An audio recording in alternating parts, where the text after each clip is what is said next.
a simple thief. Once upon a time, a man had some money given to him and was told to go and buy a foal with it. So he set out to search for one. After a time, he came to a village, and going to a house, asked the people if they had a foal to sell, as he wished to buy one. They replied, "There are no foals here, but we have mare's eggs. If you will take them, we will give them to you." He said, "I will not take eggs. I want a foal." He went to every house in the village, asking if they had a foal to sell, but none was to be had. But at each, they offered to sell him mare's eggs. He then thought within himself, "Wherever I have gone, they have told me that they have not got a foal, but that they can let me have eggs. This being so, why should I give myself any further trouble? I will buy an egg." So he was given a large gourd and told it was a mare's egg. Having got, as he thought, a mare's egg, he joyfully started to return to his home. The man who sold him the gourd informed him that a foal was certain to be hatched on the way. He was still far from home when the sun set, so he entered a village and spent the night there.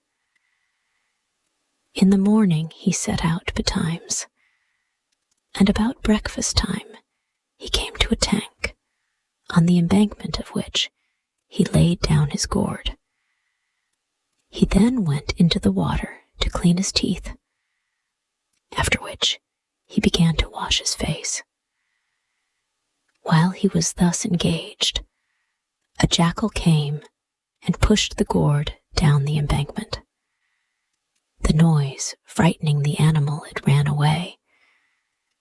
But the man, having caught a glimpse of it, called out, "My foal has hatched and is galloping off." He pursued the jackal, which, being terror-stricken, fled to the jungle and took refuge in his burrow. The man was pleased to see the creature enter his hole, and he said, "He will soon come out again, and then I shall mount him and gallop him home." Having said this, he placed himself in such a position that when the jackal came out, he could sit down on its back. He continued standing thus until nightfall, but even then he had no intention of relinquishing his chance of capturing his foal. Late at night, some thieves came that way, and seeing him alone in the jungle, asked him what he did there. He replied, "I was sent by my friends to buy a foal, but as I could not get one, I bought a mare's egg. I was informed that the egg would hatch on my way home. I spent last night in a village on the wayside and resumed my homeward journey in the morning. On arriving at a tank, I laid down my egg on the embankment and went down into the water, and having cleaned my teeth, was washing my hands and face when the egg hatched and the foal immediately ran away. I followed it and saw it enter this hole, and I'm waiting till it comes out, when I shall mount and canter it home." The thief said, "Leave it alone. Let it remain there. Will you kill yourself for this foal? Come with us, and we will give you a strong, beautiful horse. This one has, through fear of you riding on his back, gone into this hole. Why should you wait for him? He will stay where he is. Come with us, and we will supply you with a good one presently." After a little time spent in considering the offer the thieves had made him, he decided to accompany them. The thieves were pleased to receive him into their gang, and at once they proceeded towards a certain village. Having arrived there, they went to a rich man's house and dug a hole through the wall. They then said to our hero of the mare's egg, "You creep in." He raised no objection, but went willingly.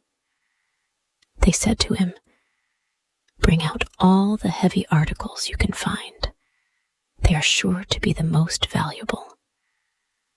When inside, he lifted up all he found to test the weight, but nothing seemed to be sufficiently heavy to be worth stealing. He said, "Everything is light. What can I take out to them?"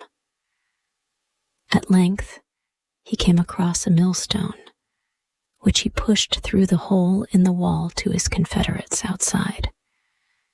Judging from its weight, he expected they would be delighted to receive it, but they said, "Not this, not this. Bring something worth stealing." So he went back, and finding a drum hanging from the roof, he took it down and began to beat it. When the thieves heard the sound of the drum, they decamped, saying, "This fool is certain to betray us tonight." When he brought out the drum to make it over to them, they were nowhere to be seen. So he re-entered the house and placed the drum again where he had found it. He then saw some milk near the fireplace, and being hungry, he decided to cook some food. So helping himself to some rice, he began to prepare it by boiling it in the milk.